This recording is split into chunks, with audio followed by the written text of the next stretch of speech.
சிறப்புரை ஆற்ற அழைக்க வேண்டும் என்று விரும்புகிறேன். சுதந்திர இந்தியாவின் முதல் சட்ட அமைச்சர் புரட்சியாளர் Ambedkar. Code of Hindu bill என்று சொல்லப்படுகிற இந்து சட்ட மசோதாவை அவர் நிறைவேற்ற முயற்சித்தார். தனது இறுதி காலத்தில் இந்துத்துவத்தை வேறறுப்போம் என்று முழங்கிய புரட்சியாளர் அம்பேத்கர் தனது தொடக்க நிலையில் இந்து மதத்தை சீர்திருத்த முயற்சி எடுத்தார். அப்பொழுது அவர் ஒன்றை சொன்னார். பிரெஞ்சு புரட்சிக்கு எதிராக இருந்த அறிஞர் ஒருவரின் பெயரை குறிப்பிட்டு, அவர் கூட பழமையை பாதுகாக்க விரும்புகிறவர்கள் அதை பழுது பார்க்குவதற்கும் தயாராக இருக்க வேண்டும் என்கிற கருத்தை புரட்சியாளர் அம்பேத்கர் சொன்னார். இந்த தேர்தல் முறையை ஒரு பழுது பார்க்க வேண்டிய நிலையில் இருக்கிறது என்பதை காலத்தின் குரலாய் எழுச்சி தமிழர் பிரதிபலித்திருக்கிறார். எழுச்சி தமிழரின் குரல் ஏற்கப்படாமல் போனால் இந்து மதத்தை சீர்திருத்துவோம் என்கிற முழக்கம் இந்து மதத்தை வேறறுப்போம் என்கிற முழக்கமாக எவ்வாறு மாறியதோ அதை போல இந்த தேர்தல் முறையிலிருந்து மாறுபட்ட வேறு தேர்தல் முறையை நோக்கிய பயணமாக நமது பயணம் பரிணமிப்பதற்கான வாய்ப்பு இருக்கிறது. காலத்தின் அவசியத்தை, காலத்தின் தேவையை கம்பீரமாக ஒலித்துக் கொண்டிருக்கிற எழுச்சி தமிழரை சிறப்புரை ஆற்ற அன்போடு அழைக்கிறேன்.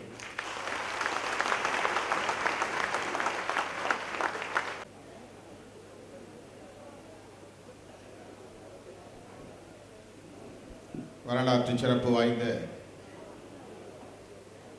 இந்த எழுச்சிமிகு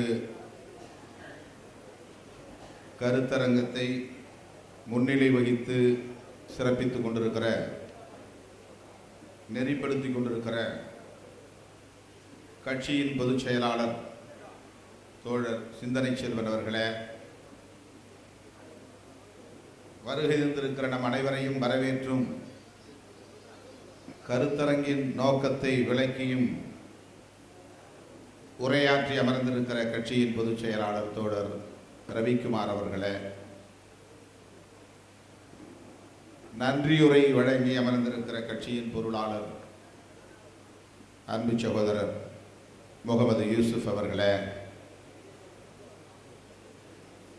இந்த கருத்தரங்கில் பங்கேற்று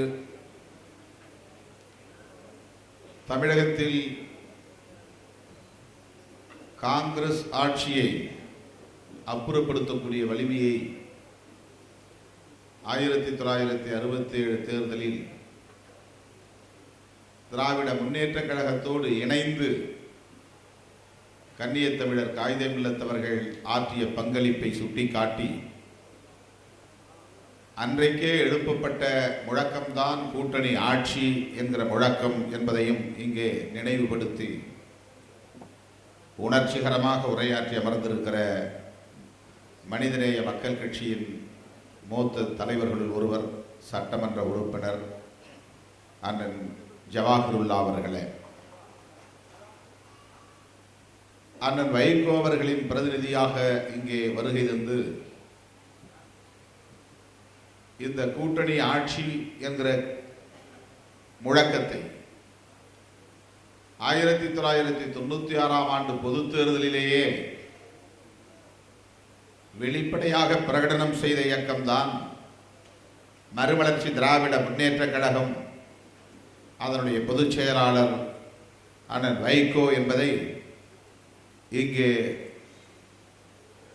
இந்த கருத்துக்கு வலு சேர்க்கிற வகையில் உரையாற்றி அமர்ந்திருக்கிற மறுமலர்ச்சி திராவிட முன்னேற்ற கழகத்தின் பொருளாளர் அண்ணன் மாசிலாமணி அவர்களே, இனிமேல் எதுவும் நாம் பேச வேண்டிய அவசியமில்லை என்கிற அளவுக்கு இந்த கருத்தரங்கத்தினுடைய நோக்கத்தை தெளிவுபடுத்தி தனக்கே உரிய பாணியில் ஜனரஞ்சகமாக கருத்துக்களை அள்ளி நமக்கு வழங்கி உரையாற்றி அமர்ந்திருக்கிற தமிழ் மாநில காங்கிரஸ் கட்சியின் மூத்த துணைத் தலைவர் அண்ணன் பீட்டர் அல்போன்ஸ் அவர்களே, இங்கே மக்கள் வெறுமன கைத்தட்டவில்லை, நமக்கு ஆணையிட்டு இருக்கிறார்கள். இந்த கருத்தரங்கோடு கைகோர்ப்பது நின்றுவிடக்கூடாது. களத்திலும் போராட்ட களத்திலும் தேர்தல் களத்திலும் இந்த கைகோர்ப்பு தொடர வேண்டும் என்று இங்கே உரையாற்றி அமர்ந்திருக்கிற இந்திய கம்யூனிஸ்ட் கட்சியின் மாநில செயலாளர் மதிப்பிற்குரிய தோழர் இரா முத்தரசன் அவர்களே, நாம் வெறும் தேர்தலுக்காக பதவிக்காக இந்த கோரிக்கையை வைப்பதாக மக்கள் புரிந்து கொள்ளக்கூடாது. மக்களை அணிதிரட்டுவதற்கு நாம் களத்திலே கைகோர்க்க வேண்டிய தேவை இருக்கிறது. குறிப்பாக விளிம்பு நிலை சமூகத்தை அணிதிரட்ட வேண்டிய தேவை இருக்கிறது.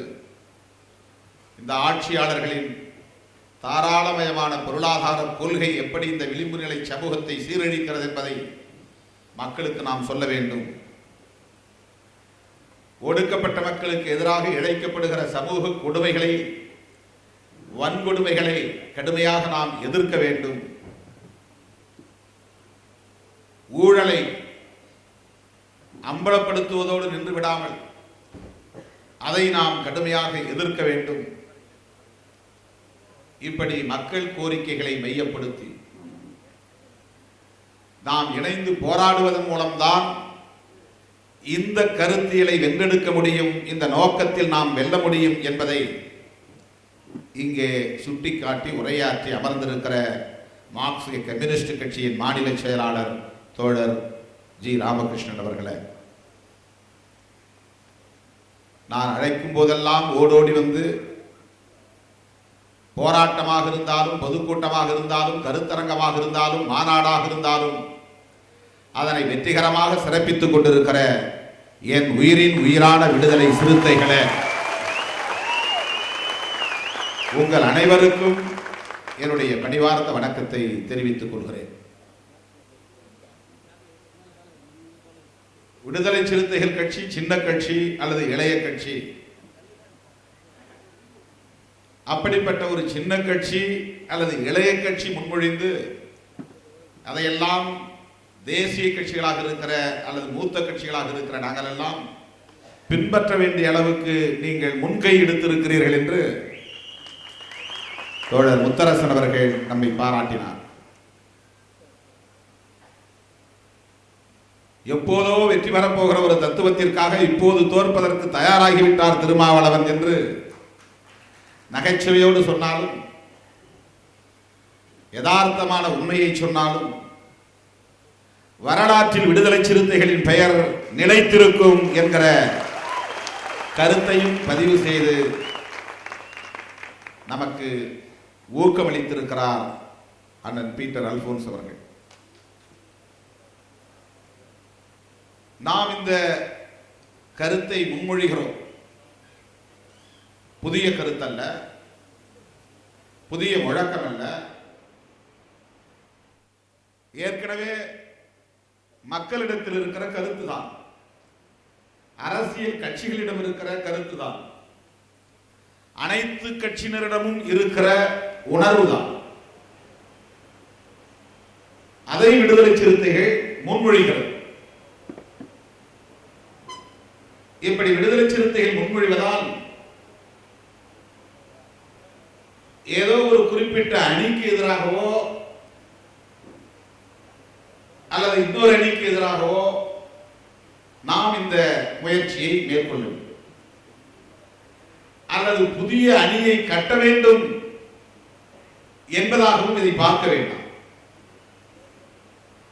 ஒரு புதிய அணிக்கு தலைமையேற்க நான் வந்திருக்கிறேன் என்று சொல்லவில்லை, தலை கொடுக்க வந்திருக்கிறேன் என்று நான் சொல்ல ஆசைப்படுகிறேன். ஏனென்றால் தேர்தல் வெற்றி தோல்வி என்பது தற்காலிகமானது. ஒரு தத்துவத்தின் வெற்றி என்பதுதான் நிலையானது. இதனை ஒரு கோரிக்கையாக மட்டும் பார்த்தால் இது தற்காலிகமானதாக தோன்றும். இதனை ஒரு கோட்பாடாக பார்த்தால் இடையிலே வருகிற தோல்விகளை பற்றியோ அல்லது பின்னடைவுகளை பற்றியோ நாம் கவலைப்பட வேண்டிய தேவை. நான் எப்போதும் தேர்தல் வெற்றி தோல்விகளை பற்றி கவலைப்பட்டதே இல்லை. 2.5 ஆண்டு காலம் பதவி மிச்சம் இருக்கிற போதே பதவியை ராஜினாமா செய்துவிட்டு வந்தவன் நான். 2009ஆம் ஆண்டு நாடாளுமன்ற பொதுத் தேர்தலில் 2 தொகுதிகளை தந்தபோது திராவிட முன்னேற்ற கழக தலைவரிடத்திலே இடையிலே போய் சந்தித்து 2 தொகுதிகளையும் உங்களுக்கே நாங்கள் தந்து விடுகிறோம், உங்களுக்கு ஆதரவு மட்டும் தருகிறோம் என்று சொல்லிவிட்டு வந்தவர்கள். இந்த தத்துவம் வெல்ல வேண்டுமானால் நடைபெறப் போகிற 2016 சட்டப்பேரவை தேர்தலில் போட்டியிடாமல் இருப்பதற்கு விடுதலை சிறுத்தைகள் தயாராக இருக்கிறது. ஏனென்றால் இது ஏதோ ஒரு அணிக்கு நாம் அச்சாரம் போடுகிறோம் என்று இதை சுருக்கி பார்த்து விடக்கூடாது, கொச்சைப்படுத்தி விடக்கூடாது. தனிநபர் பதவி என்கிற கோணத்தில் அந்த ஆசையை நாம் பெற்றிருக்கிறோம் என்கிற கோணத்தில் இதை பார்த்து விடக்கூடாது. இது ஒரு வரலாற்று தேவை, இது ஒரு வரலாற்று கட்டாயம். ஒடுக்கப்பட்டவர்களுக்காக, விளிம்புநிலை சமூகத்தினருக்காக பாடுபடுகிற யாரும் இந்த கோணத்தில் தான் சிந்திக்க முடியும். தனிப்பட்ட முறையிலே தனிநபருக்கான பதவி என்கிற உணர்வு மட்டும் இருந்தால் யாரோடாவது ஒட்டிக்கொண்டு 1-2 இடங்களை பெற்றுக்கொண்டு தனக்கு மட்டும் அதிகாரம் இருந்தால் போதும் என்கிற அளவிலே நாம் இயங்க முடியும். இது ஆபத்தான ஒரு முடிவு என்று நான் எமது கட்சியின் முன்னணி பொறுப்பாளர்கள் கூட்டத்திலேயே பேசியிருக்கிறேன். இந்த கருத்துக்கு ஆதரவு கிடைக்காவிட்டால், இந்த கருத்துக்கு உற்ற துணையாக யாரும் வராவிட்டால், கிடைக்கிற இடங்கள் போதும், ஏதேனும் ஒரு கூட்டணியில் நாம் இணைந்து கொள்வோம், அதுதான் புத்திசாலித்தனம் என்று ஒவ்வொருவரும் நினைத்து விட்டால் விடுதலை சிறுத்தைகள் தனிமைப்படுத்தப்படுவதற்கு வாய்ப்பு இருக்கிறது. ஆனால் அதை பற்றி கவலைப்படவில்லை. தொடர்ந்து விளிம்புநிலை சமூகம் அதிகாரத்திலிருந்து புறந்தள்ளப்பட்டிருக்கிறது. அதனால்தான் அவர்கள் தொடர்ந்து சுரண்டப்படுகிறார்கள், ஒடுக்கப்படுகிறார்கள். அதிகாரத்தோடு தொடர்புடையவர்கள் தான் ஒடுக்குமுறையில் இருந்து மீளப்படுகிறார்கள், மீள முடிகிறது. அதிகாரத்தோடு தொடர்பில்லாதவர்கள் ஒடுக்குமுறைக்கும் சுரண்டலுக்கும் தொடர்ந்து ஆளாகிறார்கள். இது அடிப்படையாக நாம் புரிந்து கொள்ளக்கூடிய ஒரு யதார்த்தமான உண்மை.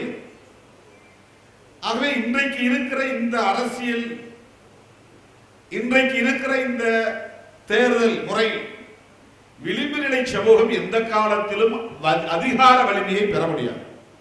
அதற்கு வாய்ப்பே. தனி நபர்கள் இதில் மேலே போக முடியும், ஒரு ஜெகஜீவன் ராம் துணை பிரதமர் வரையில் போக முடியும். ஆனால் சேரிகளாகவே தான் இருக்க வேண்டியிருக்கும்.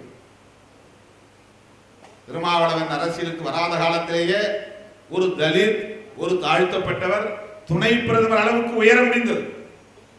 ஆனால் இன்னும் சேரிகள் கொளுத்தப்படுகின்றன. இன்னும் சேரி பெண்கள் நிர்வாணப்படுத்தப்பட்டு அவமானப்படுத்தப்படுகிற அவலம் தொடர்கிறது. ஆக ஒரு கட்சியிலே தலித், ஒரு கட்சியிலே முஸ்லிம், ஒரு கட்சியிலே பெண், ஒரு கட்சியிலே ஒரு தொழிலாளர் வர்க்கத்தை சார்ந்தவர் இடம்பெறுவதன் மூலம் அவன் பதவியை பெற முடியும், அவன் அதிகாரத்தில் அமர முடியும். ஆனால் அவன் சார்ந்த சமூகம் தொடர்ந்து ஒடுக்குமுறையிலேயே வீழ்ந்து உழல வேண்டிய நிலை இருக்கிறது. ஆகவே தனிநபர் பதவி பெறுவது என்பதற்கான சாத்தியம் உள்ள தேர்தல் முறை சமூகங்கள் அதிகார வலிமை பெறுவதற்கு சாத்தியமில்லை. ஆகவே சமூகங்கள், விளிம்பு நிலை சமூகங்கள் அதிகார வலிமை பெறுவதற்கு இது ஒரு சாதாரணமான உத்தி, அவ்வளவுதான். இதுவே ஒட்டுமொத்த மாற்றத்தையும் கொண்டு வந்துவிடும் என்ற நம்பிக்கையை நாம் சொல்லவில்லை. இந்த நாடாளுமன்ற தேர்தல் ஜனநாயக முறை என்பது பெரும் முதலாளிகளால், கார்ப்பரேட் முதலாளிகளால், தரகு முதலாளிகளால் தீர்மானிக்கப்படக்கூடியதாகத்தான் இருக்கிறது. முத்தரசன் அவர்கள் இங்கே சொன்னார், தமிழ்நாட்டிலே அப்படி எவனும் இல்லை என்று சொன்னார். தமிழ்நாட்டிலே அப்படி பெருமுதலாளிகளின் பட்டியலில் யாரும் இல்லை, தரகு முதலாளிகளின் பட்டியலில் யாரும் இல்லை. தரகு முதலாளிகள் என்றால் கமிஷன் பேஸிலே முதலாளி. ஒரு வேலையை ஒரு இடத்துல உட்கார்ந்து பேசி அது முடிந்து விட்டால் அதிலே அவனுக்கு ஒரு கமிஷன். பீரங்கி வாங்கியதிலே ஊழல், இந்துஜா என்று கேள்விப்பட்டிருப்பீர்கள். அவர்கள் எங்கும் ஓடி ஆடி உழைத்தெல்லாம் சம்பாதிக்கும். ஒரு நாட்டில் இருந்து இந்த நாட்டுக்கு ஆயுதம் வாங்குவதிலே அவன் பேசுகிறான், பேச்சுவார்த்தை நடத்துகிறான். அப்படி பேரம் பேசுகிற போது, அதை வாங்கி தருகிற போது அவனுக்கு ஒரு கமிஷன். அதன் மூலம் அவன் முதலாளி ஆகிறான். அவன் தான் தரகு முதலாளி, பெரும் கோடீஸ்வரன் ஆகிறான். அப்படிப்பட்ட தரகு முதலாளிகள் தமிழ்நாட்டில் யாரும் கிடையாது. கார்ப்பரேட் முதலாளிகள் உங்களுக்கு தெரியும். ஆகவே இவர்கள் தான் இந்தியாவை யார் ஆள வேண்டும் என்று தீர்மானிக்கிறார்கள். தேர்தலை அவர்கள் தான் நடத்துகிறார்கள். ஒவ்வொரு கட்சிக்குமான தேர்தல் நிதியை அவர்கள் தான் வழங்குகிறார்கள். எந்த கட்சியாக இருந்தால் இதை நாம் வெளிப்படையாக பேச வேண்டும். ஏனென்றால் எந்த கட்சியும் உறுப்பினர் சந்தாவின் மூலம் தேர்தலை சந்திப்பதில்லை, 1-2 கட்சிகளை தவிர. முதலாளிகளின் கடைக்கன் பார்வை படாத கட்சிகள் நம்மை போன்ற கட்சிகள், விடுதலை சிறுத்தைகள், கம்யூனிஸ்டுகள், முஸ்லிம் கட்சிகள், கார்ப்பரேட் முதலாளிகளின் கடைக்கன் படாத கட்சிகள். மற்ற கட்சிகளின் தேர்தல் செலவை யார் கவனிக்கிறார்? சாதாரணமான ஒரு தொழிலாளிக்கு சம்பளம் உயர்த்துவதற்கே ஒப்புக்கொள்ள மனமில்லாதவன், 50 பைசா கூட உயர்த்த முடியாது என்று சொல்லக்கூடியவன், ஆண்டுக்கு ஒரு முறை அல்லது 3 ஆண்டுக்கு ஒரு முறை ஊதிய ஒப்பந்த பேச்சுவார்த்தை நடத்துவதற்கே தயாரில்லாதவன் ஒரு கட்சிக்கு தேர்தல் நடத்துவதற்கு கோடிக்கணக்கிலே பணத்தை கொடுக்கிறான் என்றால் அவனுக்கு எவ்வளவு வருமானம் வரும், அதனால் அவன் கொடுக்கிறான். எண்ணி பார்க்க வேண்டும். ஆகவே இந்த தேர்தல் முறை என்பது ஜனநாயகத்திற்கு எதிரானது. அது நமக்கு நன்றாகவே தெரியும். ஆனாலும் இதை நாம் அவ்வளவு எளிதாக புரட்டி போட்டு விட முடியாது, மாற்றிவிட முடியாது. இதற்குள்ளே ஒரு சீர்திருத்தம், அவ்வளவுதான். இங்கே விகிதாச்சார பிரதிநிதித்துவ முறையை பற்றி எல்லோரும் பேசினார்கள். விடுதலை சிறுத்தைகளின் சார்பில் 15 ஆண்டுகளுக்கு முன்பே தேர்தல் அரசியலுக்கு வராத காலத்திலேயே விகிதாச்சார பிரதிநிதித்துவம் தொடர்பான கருத்தரங்குகளை நடத்தியிருக்கிறோம். அதை பற்றி விவாதித்திருக்கிறோம். 2002 நாம் ஈழத்திற்கு போய்விட்டு வந்த போது அந்த நாட்டினுடைய தேர்தல் முறையை பற்றி கேள்விப்பட்டு அதுபோல ஏன் இங்கே இல்லை என்கிற கேள்வியை நாம் எழுப்பியிருக்கிறோம். விகிதாச்சார தேர்தல் முறை என்பது தோழர் ஜிஆர் அவர்கள் சொன்னதை போல அது நாடாளுமன்றத்தில் விவாதிக்கப்பட்டு மாற்றம் செய்யப்பட வேண்டிய மிகப்பெரிய உறுப்பணி. இதற்கு பெரிய கட்சிகள் அல்லது கார்ப்பரேட் நிறுவனங்களால் இயங்குகிற கட்சிகள் ஒப்புக்கொள்ளலாம். அவ்வளவு எளிதான ஒரு மாற்றத்தை அது நிகழாம். நாம் இப்போது வைக்கிற கோரிக்கை எக்ஸிஸ்டிங் சிஸ்டம், நடைமுறையில் இருக்கிற இந்த தேர்தல் முறையில் ஒரு கட்சி ஆட்சி முறை என்பது பன்மைத்துவம் பெற்றதாக இல்லை. பல கட்சிகள் ஆட்சி அதிகாரத்தில் பங்கு பெறுவதற்கான வாய்ப்பில்லை. அரசின் கொள்கைகளை, ஆட்சியின் கொள்கைகளை தீர்மானிக்கிற இடத்தில் அமர்ந்து விவாதிக்கக்கூடிய வாய்ப்பு பிற கட்சிகளுக்கு வழங்கப்படுவதில்லை. ஒரு கட்சி ஆட்சியில் இருக்கிற காரணத்தினால் அவர்கள் டாஸ்மாக் கடைகளின் வருமானத்தை மேலும் உயர்த்துவதற்கு முயற்சிக்கிறார்கள். கவர்ச்சி திட்டங்களை வாரி வாரி கொடுத்துக் கொண்டிருக்கிறார்கள். ஆக்கப்பூர்வமான திட்டங்களில் கவனம் செலுத்தாமல் மக்களை ஏமாற்றுகிற, ஏய்க்கிற தற்காலிகமான திட்டங்களை அறிவித்துக் கொண்டிருக்கிறார்கள். ஆனால் கூட்டணி ஆட்சி முறை இருந்தால் கேபினெட் டிஸ்கஷன் நடந்தே தீரும். இப்ப கூட்டணி மந்திரி சபையில் இருக்கிற ஒரே ஒரு டிமெரிட் என்னவென்றால் பல கட்சி ஒன்றாய் சேர்ந்தால் ஒரு முடிவுக்கு வர முடியாது, நல்ல முடிவுக்கு வர முடியாது என்று சொல்வார்கள். இதை யார் சொல்வார்கள் என்றால் அந்த கூட்டணியில் பெரியண்ணன் தனம் செய்யக்கூடியவர்கள் தான் சொல்வார்கள். Big brother. அந்த கூட்டணியில் யார் தலைமை தாங்கக்கூடியவர்களாக இருக்கிறார்களோ அல்லது வலிமை பெற்றவர்களாக இருக்கிறார்களோ அவர்கள் தான் நாங்கள் ஒருமித்த முடிவை எடுக்க முடியவில்லை, எங்கள் எண்ணத்தை அதை நடைமுறைப்படுத்த முடியவில்லை, எல்லோருடன் கருத்து கேட்க வேண்டியிருக்கிறது என்று சொல்வார். இந்த ஒன்றை தவிர கூட்டணி ஆட்சி முறையில் பெரிய டிமெரிட்ஸ் எதையும் சொல்ல முடியாது. மெரிட்ஸ், கூட்டணி ஆட்சி என்றால் ஒவ்வொரு முறையும் அரசு தொடர்பான கொள்கை முடிவை எடுக்கிற போது, ஆட்சி தொடர்பான கொள்கை முடிவை எடுக்கிற போது அமைச்சரவை கூட்டத்தில் பேச வேண்டும். அமைச்சரவை கூட்டத்தில் பேசுகிற போது மாற்று கருத்துள்ளவர்களும் அங்கே இருக்கிறார்கள். கம்யூனிஸ்டுகள் அந்த அமைச்சரவையில் இருந்தால் தாராளமயம் என்கிற அந்த புதிய பொருளாதார கொள்கையை அவ்வளவு எளிதாக அனுமதித்திருப்பார்களா? வெளியிலே இருந்து கொண்டு எதிர்க்கிறார்கள். ஒருவேளை அமைச்சரவையில் இடம்பெற்றிருந்தால் இந்த தாராளமயமாதல் தனியார்மயமாதல், உலகமயமாதல் என்கிற இந்த ஆபத்தான கொள்கைக்கு இவர்கள் உடன்பட்டிருப்பார்களா? கேபினட் அந்த முடிவை எடுத்திருக்குமா? முடியாது. ஆனால் கம்யூனிஸ்டுகளுக்கு காங்கிரஸோடு அமைச்சரவையிலே இணைய முடியாது என்கிற சிக்கல் இருக்கிறது. பாரதிய ஜனதாவோடு எந்த தளத்திலும் கைகோர்க்க முடியாது என்கிற சிக்கல் இருக்கிறது. அதனால் அவர்கள் வெளியில் இருந்து மட்டும்தான் குரல் கொடுக்க முடியும். இந்த கருத்துள்ளவர்கள் எல்லாம் ஒன்று சேர்ந்து வலிமை பெற்றால் அவர்களை எளிதாக எதிர்கொள்ள முடியும். ஆனால் இந்த கருத்துள்ளவர்கள் எல்லாம் சிதறி கிடக்கும். நமக்கு என்ன பயம் வருகிறது? நாம் எல்லோரும் ஒன்று சேர்ந்தாலும் இந்த கவர்ச்சி அரசியல் களத்தில் வெற்றி பெற முடியுமா என்கிற பயம் இருக்கிறது. முதலில் அண்ணன் பீட்டர் அல்போன்ஸ் அவர்கள் சொன்னதை நான் வழிமொழிகிறேன். எப்போதோ வெற்றி பெறப் போகிற தத்துவத்திற்காக இப்போது நாம் தோற்பதற்கு தயாராகும். தோற்றால் என்ன? இவ்வளவு மோசமான ஒரு ஆட்சி அதிகார முறையில, தேர்தல் முறையில 4 பேர் உள்ளே போய் என்ன சாதித்து விட முடியும்? நான் 2.5 ஆண்டுகள் சட்டமன்ற உறுப்பினராக இருந்தேன். 5 ஆண்டுகள் நாடாளுமன்ற உறுப்பினராக இருந்தேன். என் உணர்வுகளை எங்கே வெளிப்படுத்த முடிந்ததா? நான் உள்வாங்கி இருக்கிற கொள்கைகளை எங்கே பேச முடிந்ததா? நான் விரும்பியவாறு திட்டங்களை கொண்டு வருவதற்கு முடிந்ததா? பள்ளிக்கூடத்து பிள்ளையை போல் உட்கார்ந்து வேசையை தட்டிவிட்டு வரத்தான் முடிந்ததை தவிர எதையும் நம்மால் அங்கே சாதிக்க முடியும். ஆகவே ஒரு தேர்தலோ 2 தேர்தலோ தோற்றால் கூட அதனால் என்ன கெட்டுவிட போகிறது? ஒன்று சேர வேண்டியவர்கள் ஒன்று சேர்ந்து வலிமையை பெருக்க வேண்டிய தருணத்தில் பெருக்க வேண்டும். விடுதலை சிறுத்தைகள் அப்படித்தான் பார்ப்போம். எங்களுக்கு எந்த ஆட்சேபனையும் இல்லை. தோழர் முத்தரசன் அவர்கள் சொன்னதிலே, தோழர் ஜி ராமகிருஷ்ணன் அவர்கள் சொன்னதிலே விடுதலை சிறுத்தைகளுக்கு எந்த ஆட்சேபனையும் இல்லை. 1000 தலைமுறைகளாக அதிகாரத்தோடு தொடர்பில்லாமல் கிடந்து விட்டோம். நாளைக்கே அதிகாரத்தை கைப்பற்றித்தான் ஆக வேண்டும் என்று என்ன அவசரம் இருக்கிறது? திருமாவளவன் பதவிக்கு வரவில்லை என்றால் என்ன? நாளைக்கு ஒடுக்கப்பட்டவன் எவரோ கோட்டையில் கொடியேற்றட்டும். வெளிநிலை சமூகத்தை சார்ந்தவன் எவரோ கோட்டையில் கொடியேற்றட்டும். ஆகவே களத்தில் நிற்பதற்கும் தயார்தான், தேர்தல் களத்தில் நிற்பதற்கும் தயார்தான். விடுதலை சிறுத்தைகளை பொறுத்தவரையில் எந்த சங்கடமும் கிடையாது. இதையெல்லாம் தெரிந்துதான், உணர்ந்துதான், புரிந்துதான், தெளிந்துதான் இந்த கருத்தியலை விடுதலை சிறுத்தைகள் முன்மொழிகிறது.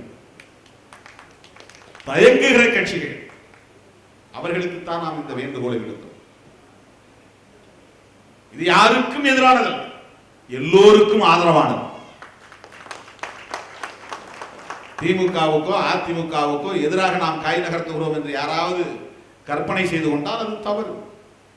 நாம் இதை ஒரு கோட்பாட்டு பின்னணியில் இருந்து பார்க்கிறோம், ஒரு தத்துவார்த்த பின்னணியில் இருந்து பார்க்கிறோம். விளிம்பு நிலை சமூகத்தினர் அதிகார வலிமை பெறுவதற்கு என்ன வழி? Empowerment of Dalits, empowerment of minorities, empowerment of women. இதற்கு என்ன வழி? அவர்களை எப்படி அதிகாரமயப்படுத்துவது?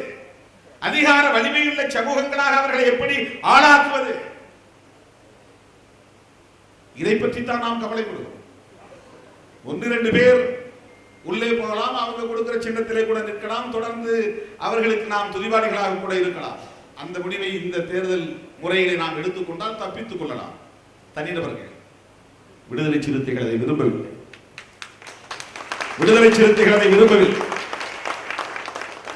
எனக்கு அதிகாரம் வேண்டும் என்று நாம் கேட்கவில்லை, எல்லோருக்கும் அதிகாரம் வேண்டும் என்று கேட்டோம்.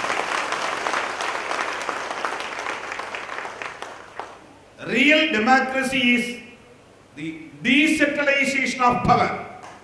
அதிகார பரவலாக்கம் தான் ஜனநாயகமாகும். அதிகாரத்தை ஒரு இடத்திலே குவிக்க கூடாது. மாற்றார் உணர்வுகளை மதிப்பது ஜனநாயகம், மாற்று கருத்துக்களை மதிப்பது ஜனநாயகம்.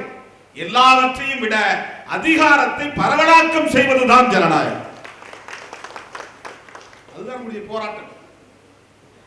கோயிலுக்குள்ளே நான் நுழைய வேண்டும் என்பது வெறும் உரிமை போராட்டமாக பார்க்கவில்லை. எனக்கும் அதிலே அதிகாரம் உண்டு.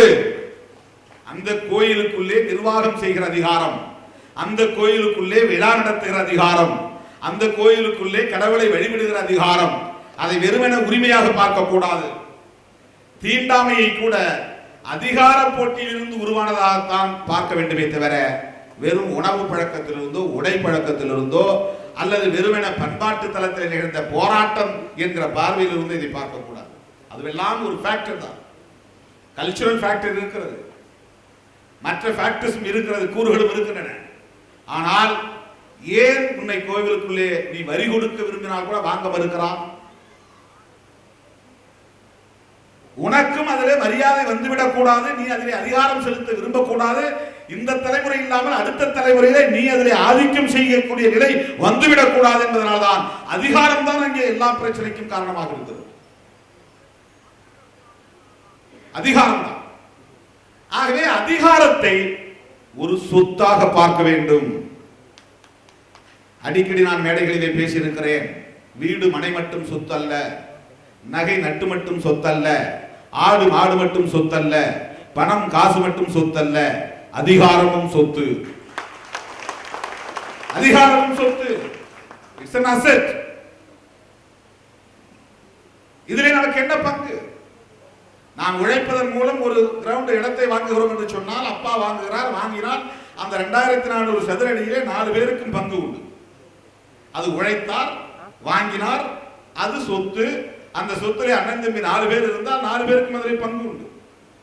அம்மாவும் அப்பாவும் சேர்ந்து 10 ஆட்டுக்குட்டிகளை வளர்க்கிறார்கள். அந்த 10 ஆட்டுக்குட்டிகளை பங்கு போடுகிற நேரத்தில் அண்ணன் தம்பி 4 பேருக்கும் அதிலே பாகம் உண்டு. அவர்கள் உழைத்ததனால் அது சொத்தாக மாறியதனால், நாம் குடிமகனாக இருப்பதனால், நாம் வாக்களிப்பதனால் இந்த அரசு உருவாகி இருக்கிறது, இந்த அதிகாரம் உருவாகி இருக்கிறது. நீ இல்லாமல் தேசமா? நான் இல்லாமல் தேசமா? நீயும் நானும் இல்லாமல் ஒரு அரசா? நீயும் நானும் இல்லாமல் ஒரு அதிகாரமா? ஆக நீயும் நானும் சேர்ந்து உருவாக்கிய இந்த அரசு ஒரு சொத்து என்கிற போது அதை குறிப்பிட்ட சிலர் மட்டும்தான் பங்கு போட்டுக் கொள்ள வேண்டுமா? அதனால்தான் சொன்னோம், எளிய மக்களுக்கும் அதிகாரம். அந்த முழக்கத்தினுடைய உட்பொருள் அதுதான். எளிய மக்களுக்கும் அதிகாரம், கடைசி மனிதனுக்கும் ஜனநாயகம். ஜனநாயகம் என்பது குறிப்பிட்ட சிலரோடு முடிந்து விடுவதல்ல. 10 பேர் ஒன்று சேர்ந்து ஒரு ஸ்டார் ஹோட்டலிலே பேசி கலந்து பேசி முடிவெடுத்து விட்டோம், எனவே இது ஜனநாயகம் என்று உங்களுக்குள்ளே ஜனநாயகம் இருந்தால் அது ஜனநாயகம் அல்ல. ஜனநாயகம் என்பது வெறும் வாக்களிப்பதோடு நின்று விடவில்லை. ஜனநாயகம் என்பது கடைசி மனிதன் வரையில் போய் சேர வேண்டும்.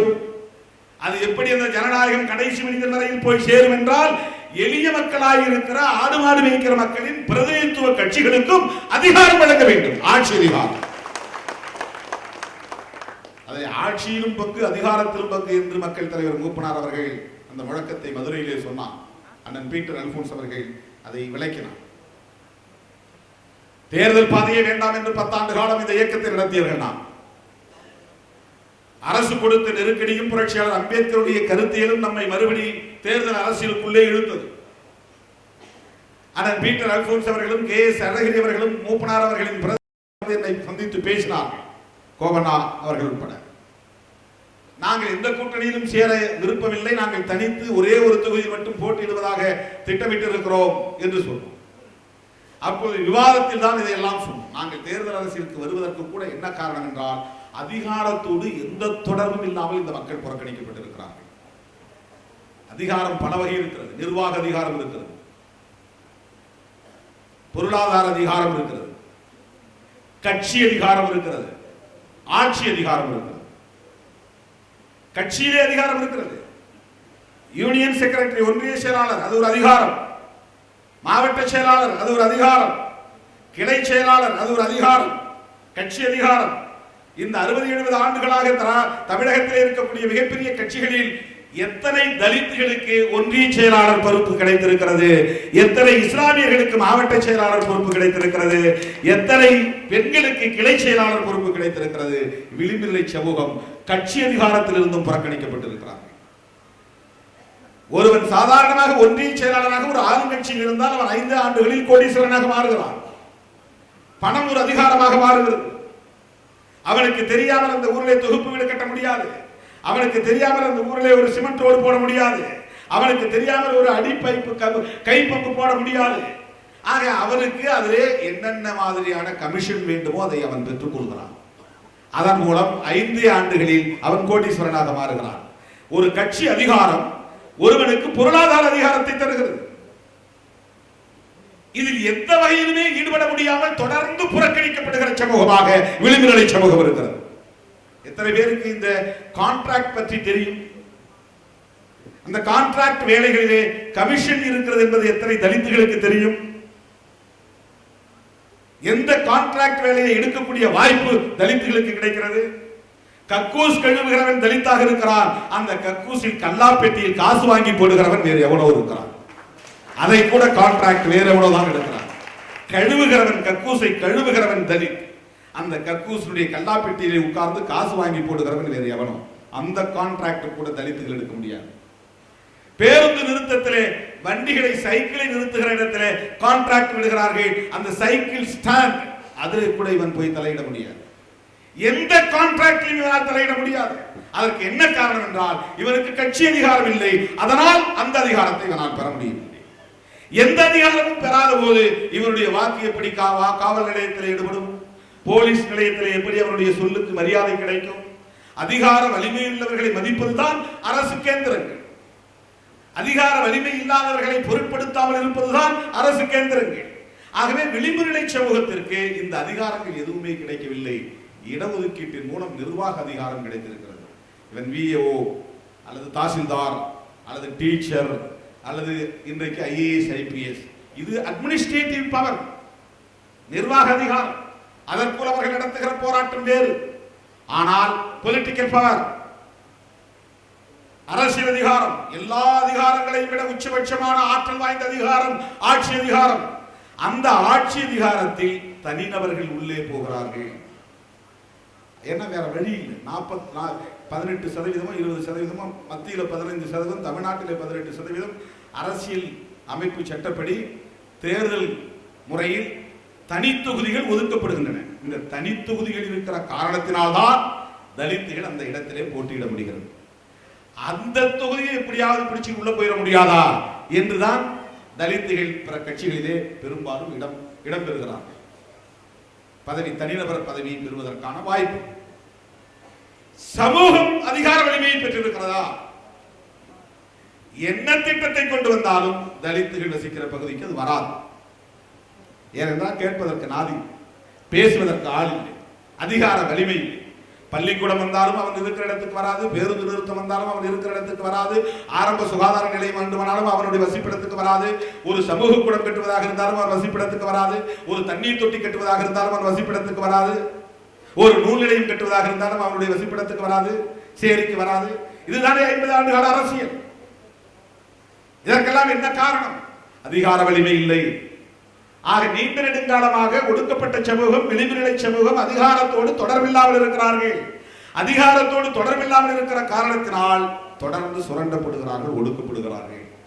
ஆக இவர்கள் அதிகார வலிமை பெற வேண்டுமானால், ஆட்சி அதிகார வலிமையை பெற வேண்டுமானால், இந்த சமூகத்தை பிரதிநிதித்துவப்படுத்துகிற அரசியல் கட்சிகள் ஆட்சி அதிகாரத்தை பகிர்ந்து கொள்ள வேண்டும். இவ்வளவுதான், சிம்பிள். வேற எந்த நோக்கத்திலிருந்தும் இதை நாம் முன்வைக்கவில்லை. வேறு எந்த உள்நோக்கமும் நமக்கு கிடையாது.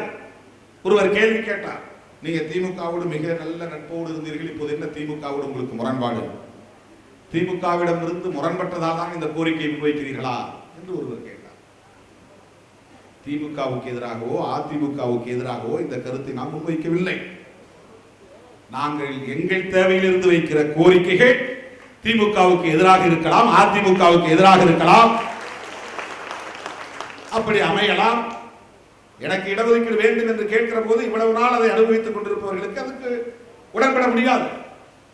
எனக்கு நல்ல சட்டை வேண்டும் என்று கேட்கிற போது இவ்வளவு நாள் போடவிடக் கூடாது என்று தடுத்தவனுக்கு கோபம் வரும்.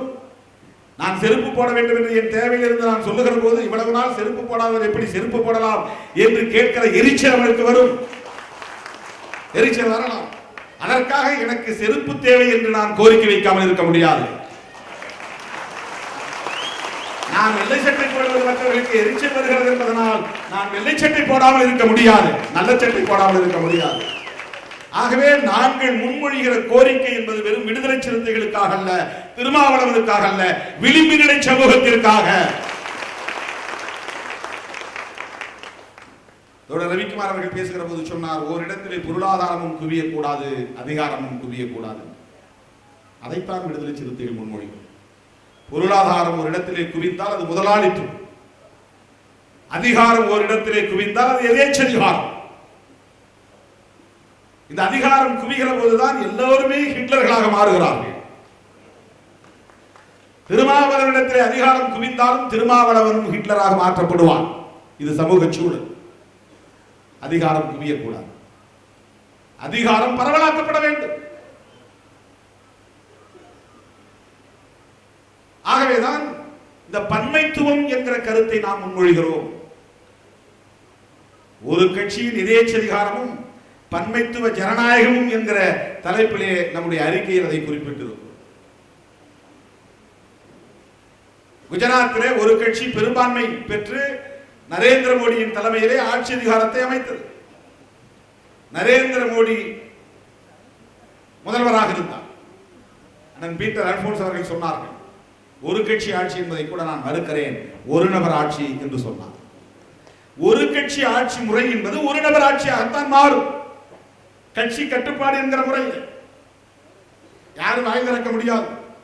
முதலமைச்சராக இருந்தால் கூட முதலமைச்சர் நாற்காலியில் உட்கார முடியாது. தற்காலிகமாக முதலமைச்சராக இருந்தால் கூட முதலமைச்சர் என்று தன் வாயால் சொல்ல முடியாது.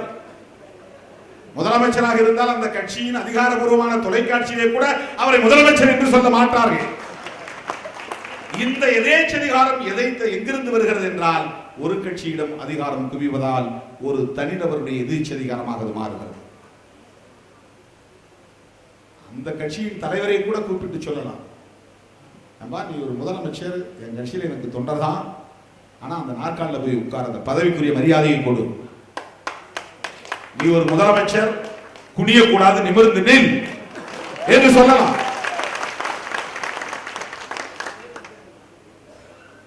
சொல்ல மனம் இல்லை. ஏனென்றால் தனிநபர் எதேச்சதிகாரம். தனிநபர் எதேச்சதிகாரம் எங்கிருந்து வருகிறது? ஒரு கட்சி அதிகாரம், ஒரு கட்சி ஆதிக்கம் என்பதில் இருந்து வருகிறது. எனவே விடுதலை சிறுத்தைகள் பன்மைத்துவத்தை முன்மொழிகிறது. புளூரலிசம், மாற்று கருத்துள்ளவர்கள் இடம்பெறட்டும்.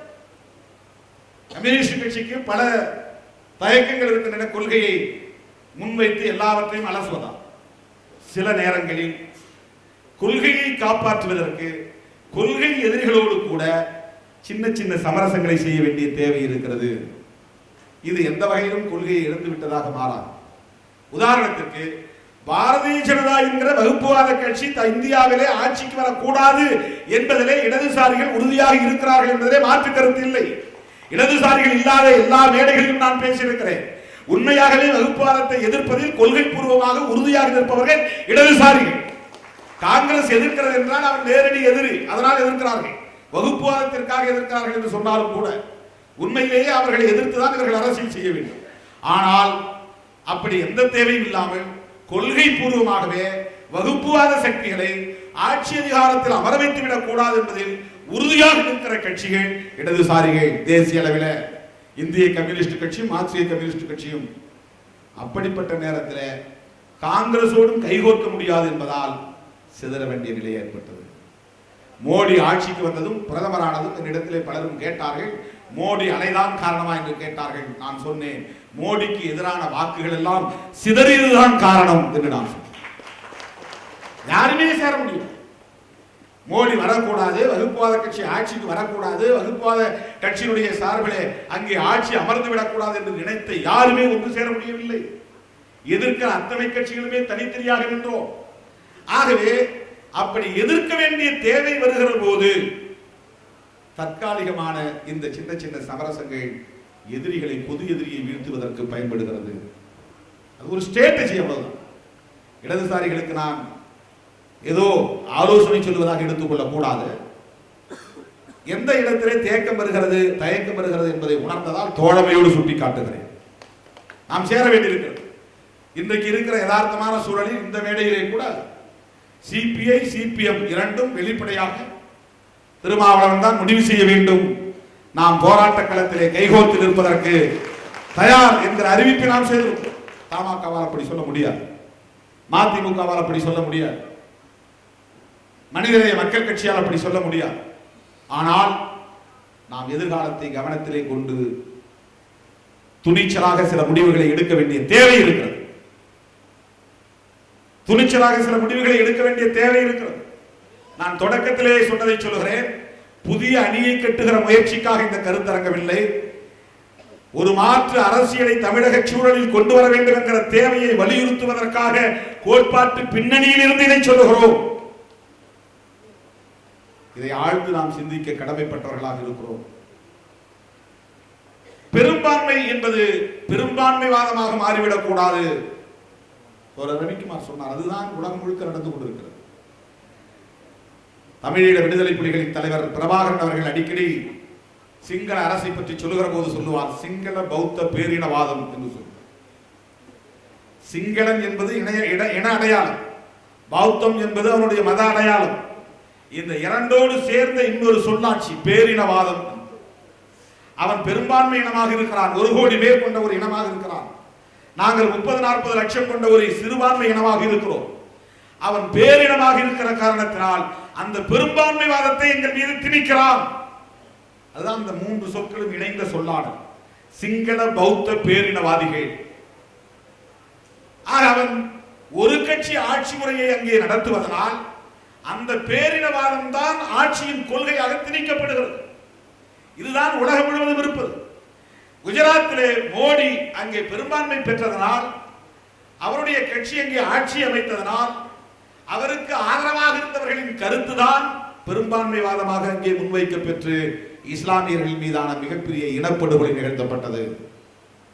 மிகப்பெரிய இனப்படுகொலை செய்கிறவர்கள் எல்லாம் சூப்பர் ஸ்டார்களாக மாறிவிடுகிறார்கள்.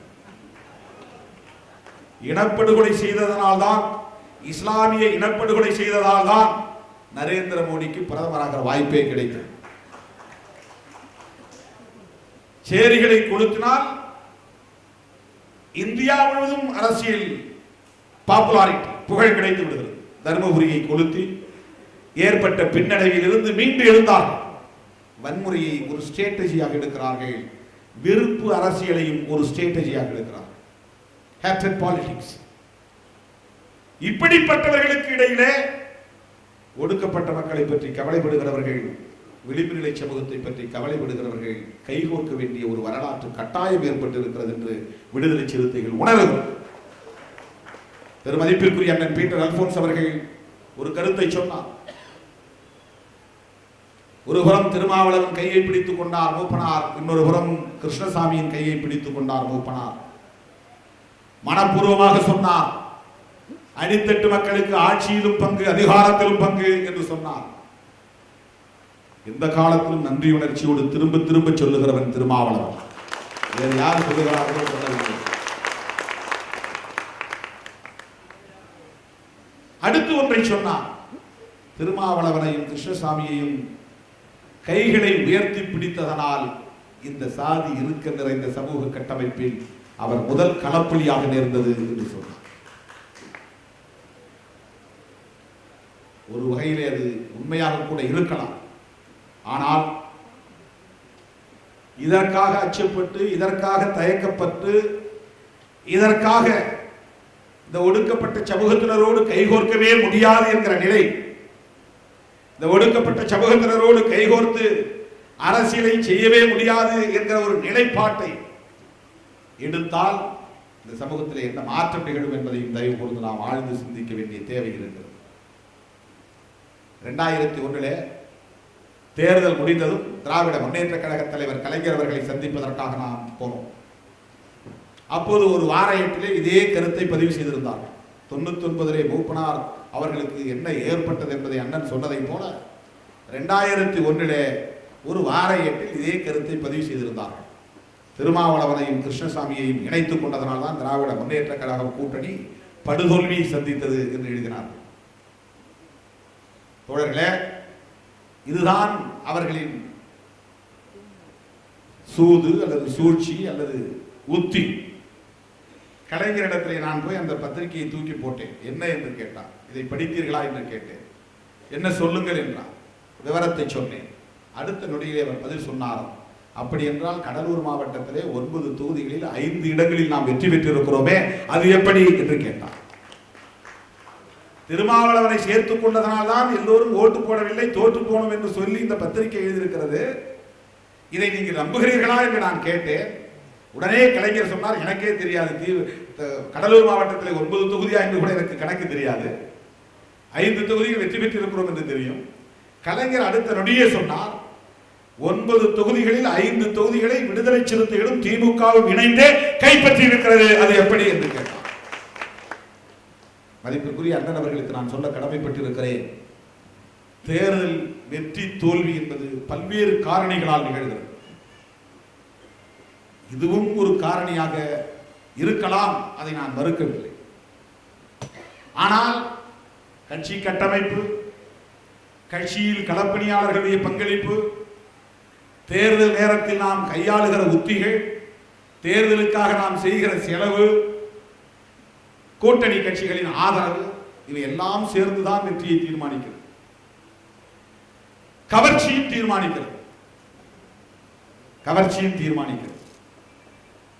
ஆகவே இந்த ஒரு கூறு மட்டுமே காரணமாக இருக்க முடியாது.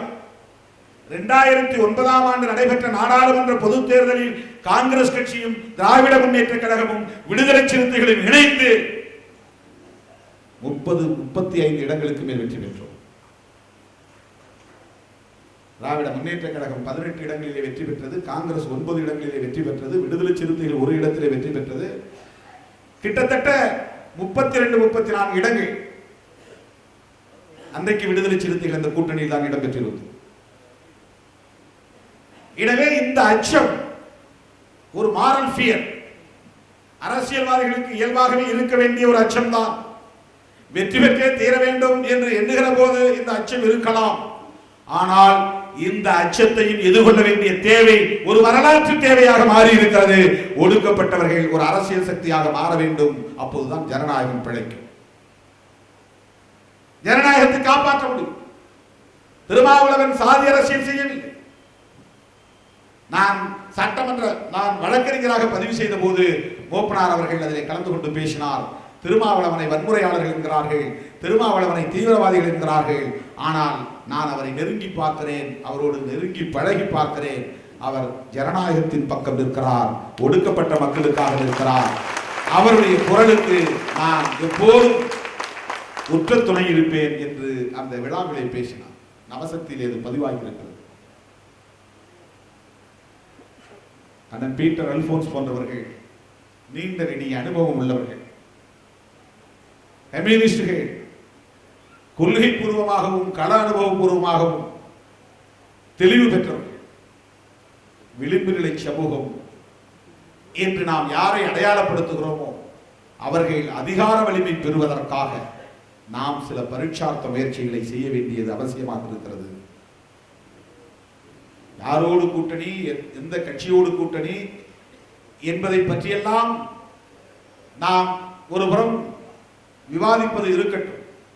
ஆனால் விளிம்பு நிலை சமூகத்தினர் ஆட்சி அதிகாரத்தை பெற வேண்டும், அவர்கள் அதிகார வலிமையை பெற வேண்டும் என்கிற கருத்தில் உடன்படுவதும், அந்த கருத்தின் அடிப்படையில் நாம் அரசியல் முடிவுகளை எடுப்பதும் ஒரு வரலாற்று தேவையாக இருக்கிறது. இதை ஒரு சராசரி சாதாரண கடைசி மனிதன் என்கிற அந்த நிலையிலிருந்து நான் முன்மொழிகிறேன். ஒரு அரசியல் கட்சி தலைவராக அல்ல, அல்லது வெற்றிகரமான தேர்தல் அரசியலை செய்ய விரும்புகிறவன் என்கிற அடிப்படையில் உத்தி வகுக்கக்கூடியவனாக அல்ல, ஒரு சராசரி கடைசி மனிதன் என்கிற உணர்விலிருந்து நான் இதை முன்மொழிகிறேன். பெரும்பான்மைவாதம் தடுக்கப்பட வேண்டும். ஒற்றை கட்சி ஆட்சி முறை என்கிற அந்த ஒருமைத்துவ ஆதிக்கம் தடுக்கப்பட வேண்டும். விளிம்பு நிலை சமூகம் அதிகார வலிமை பெற வேண்டும். கூட்டாட்சி என்கிற தத்துவம் எவ்வளவு இன்றியமையாத தேவையோ அப்படி கூட்டணி ஆட்சி என்கிற கோட்பாடு மிக இன்றியமையாத ஒரு தேவை. கூட்டாட்சி என்பது பெடரல் ஸ்டேட், கூட்டணி ஆட்சி என்பது கோயலிஷன் கவர்மெண்ட். இரண்டுக்கும் வேறுபாடு இருக்கிறது. கோயலிஷன் என்பது வேறு, பெடரலிசம் என்பது வேறு. பெடரலிசம் என்பது இந்தியாவில் பல தேசிய இனங்கள் வாழுகிற மாநிலங்கள், பல மொழிகள் பேசுகிற மக்கள், பல பண்பாட்டு பின்னணியை கொண்ட சமூகங்கள், வரலாற்று பின்னணியை கொண்ட சமூகங்கள், இவை அனைத்தும் சேர்ந்து ஒரு அரசை நிறுவுகிற போது அந்தந்த தேசிய இனத்தின் தேவைகளுக்கு ஏற்ப, அவர்களின் கோரிக்கைகளுக்கு ஏற்ப, அவர்களின் வரலாற்று பின்னணிகளுக்கு ஏற்ப ஒரு பாதுகாப்பான மைய அரசை உருவாக்குவதுதான் கூட்டாட்சி அரசு. தமிழர்களின் உணர்வுகள் மதிக்கப்பட வேண்டும், மலையாளிகளின் உணர்வுகள் மதிக்கப்பட வேண்டும், கன்னடர்களின் உணர்வுகள் மதிக்கப்பட வேண்டும், அவனுக்கான ஆற்று நீர் உரிமை பாதுகாக்கப்பட வேண்டும், இவனுக்கான ஆற்று நீர் உரிமை பாதுகாக்கப்பட வேண்டும், கல்வி உரிமை பாதுகாக்கப்பட வேண்டும், அவனுடைய பண்பாடு பாதுகாக்கப்பட வேண்டும். இப்படிப்பட்ட தேவைகளில் இருந்து ஒருமித்த கருத்துள்ள ஒரு அரசை உருவாக்குவது பெடரலிசம். அதற்கான வாய்ப்பு அரசியலமைப்பு சட்டத்திலே இருக்கிறது. அதே போல மாநிலங்களில் பல்வேறு சமூகங்களை பிரதிநிதித்துவப்படுத்துகிற அரசியல் கட்சிகள் இருக்கின்றன. ஆட்சி அதிகாரத்திற்கு போட்டி போடுகிறவர்கள் திமுக வேண்டாம், அதிமுக வேண்டாம், அடுத்து எங்கள் கையில் ஆட்சியை கொடுங்கள் என்று சொல்லுகிறவர்கள் யார்? சொல்ல முடியாதவர்கள் யார்? இதை பட்டியலில் போட்டு நீங்கள் பார்க்க வேண்டும். மீனவர்களால் சொல்ல முடியுமா? இருளர்களால் சொல்ல முடியுமா? குறவர்களால் சொல்ல முடியுமா? குறவர்களுக்காக யார் அதிகாரம் பகிர்ந்து கொடுப்பது? இருளர்களுக்கு யார் அதிகாரம் பகிர்ந்து கொடுப்பது? மீனவர்களுக்கு யார் அதிகாரம் பகிர்ந்து கொடுப்பது? அவர்களெல்லாம் அதிகாரத்தை நுகர வேண்டாமா? அவர்கள் அதிகாரத்தை பங்கு போட்டுக் கொள்ள வேண்டாமா? அவர்கள் இந்த தேசத்தின் குடிகள் இல்லையா? அவர்களுக்கும் இந்த அரசுக்கும் சம்பந்தம் இல்லையா? வலிமை உள்ளவர்களுக்கு இடையிலேயே போட்டி நடந்து கொண்டிருந்தால் மக்கள் தொகை அடிப்படையிலும் ஆதிக்கம் செலுத்துகிற அடிப்படையிலும் அடுத்த முதலமைச்சர் என் மகன் தான் அடுத்த முதலமைச்சர், நான் தான் அடுத்த முதலமைச்சர், அவர்தான் என்று வலிமை உள்ளவர்களுக்கு இடையிலே மட்டும் போட்டிகள் நடந்தால் வலிமை இல்லாதவர்களுக்காக யார் பேசுவது? சிறுபான்மை சமூகத்தை சார்ந்தவர்கள் எப்படி ஆட்சி அதிகாரத்திற்கு வருவது? எப்படி அமைச்சராவது? சிறுபான்மை சமூகத்தை சார்ந்த ஒருவர் உள்துறை அமைச்சராக இருந்தால் டாஸ்மாக் கடை வருமா? அனுமதிப்பாரா? அப்படி ஒரு முஸ்லிம் இருப்பாரா? பன்மைத்துவ ஜனநாயகம், ஜனநாயகம் என்பது ஒரு புளூரலிசம் அடிப்படையில, பன்மைத்துவ அடிப்படையில அது பகிர்ந்தளிக்கப்பட வேண்டும் என்கிற அந்த கோட்பாட்டு பின்னணியில் இருந்துதான் இந்த கோரிக்கை வைக்கும். ஆக இந்த 5 பிரச்சனைகள் தான். விளிம்புநிலை சமூகம் அதிகார வலிமை பெற வேண்டும். ஒருமைத்துவத்திற்கு மாற்றாக பன்மைத்துவம் என்பது இங்கே வலிமை பெற வேண்டும். பெரும்பான்மை என்கிற அடிப்படையில் பெரும்பான்மை வாதம் இங்கே மேலோங்கி விடக்கூடாது. குஜராத்தில் நடந்த இன அழிப்பை போல இங்கே தமிழகத்திலும் பரவிவிடும். ஒரு சாதி கட்சி வெளிப்படையாக பேசியது, நீங்கள் 20% தான், மிச்சம் இருக்கிற நாங்கள் எல்லாம் 80% மோதிக்கொள்ளலாமா என்று ஒரு தலைவர் கேட்டார். தலித்துகள் வெர்சஸ் நான் தலித் அணி சேர்ந்து பார்க்கலாமா, மோதி பார்க்கலாமா என்று ஒரு தலைவர் வெளிப்படையாக சவால் விட்டார். அந்த தலைவரின் கையிலே ஆட்சி போனால் இந்த நாடு என்ன ஆகும், தலித்துகளின் நிலை என்ன ஆகும் என்பதை எண்ணி பார்க்க வேண்டும். அதுதான் தமிழ்நாட்டில் நரேந்திர மோடி என்று நாம் சொன்னோம். நரேந்திர மோடியின் கையிலே அவ்வளவு பெரிய ஆட்சி அதிகாரம் இருந்த காரணத்தினால், பெரும்பான்மைவாதம் மேலோங்கி காரணத்தினால் இஸ்லாமிய மக்கள், அப்பாவி மக்கள் வீடு தேடி தேடி போய் வெட்டி கொல்லப்பட்டார்கள், குழந்தைகள் உட்பட. பர்மாவிலே இன்றைக்கு நடப்பதை போல குஜராத்திலே நடந்தது, ஈழத்திலே நடப்பதை போல குஜராத்திலே நடந்தது. எனவேதான் நாம் அதை எதிர்க்கிறோம். பெரும்பான்மை என்கிற பெரும்பான்மைவாதம் இங்கே வளர்ந்து விடக்கூடாது. இந்த கோட்பாட்டு பின்னணியில் இருந்து இந்த கருத்தை விடுதலை சிறுத்தைகள் முன்மொழிகிறது. நம்முடைய அழைப்பை ஏற்று பங்கேற்ற தலைவர் பெருமக்கள் இந்த கருத்திலே இம்மி அளவு கூட மாறுபடவில்லை. ஆனால் இதை சாத்தியப்படுத்துவதற்கான கூறுகளை நாம் விவாதிக்க வேண்டியிருக்கிறது. நடைமுறைப்படுத்துவதற்கு, வெற்றிகரமாக நடைமுறைப்படுத்துவதற்கு என்ன சாத்தியக்கூறுகள் இருக்கின்றன என்பதை நாம் தேட வேண்டி இருக்கிறது என்பதை மட்டும்தான் தலைவர்களின் உரைகளில் இருந்து என்னால் உணர முடிகிறது.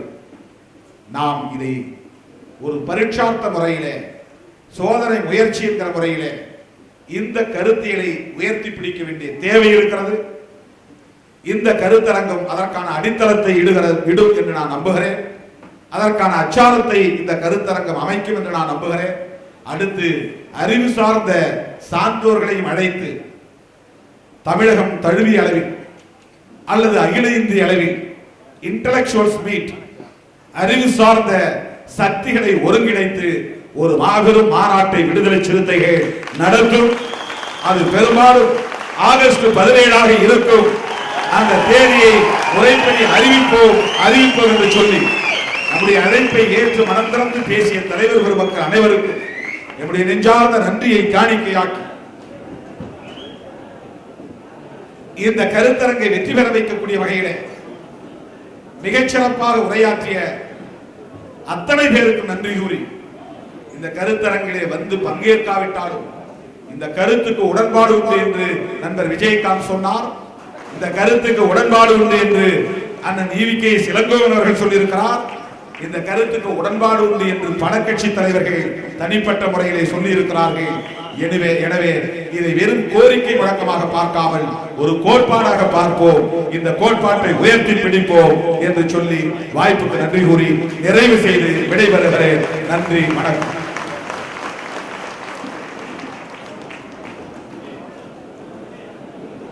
அதிகாரப்பூர்வமாக இன்றைக்கு நம்முடைய ஊடக மையத்தினர் வெளிச்சம் இணைய தொலைக்காட்சியை தொடங்கி இருக்கிறார்கள். இவ்வளவு நிகழ்ச்சியும் வெளிச்சம் என்கிற வெப் டிவியின் மூலம் நேரடி ஒளிபரப்பாகிறது. செல்போன்ல நேரடியாக பார்க்கலாம்.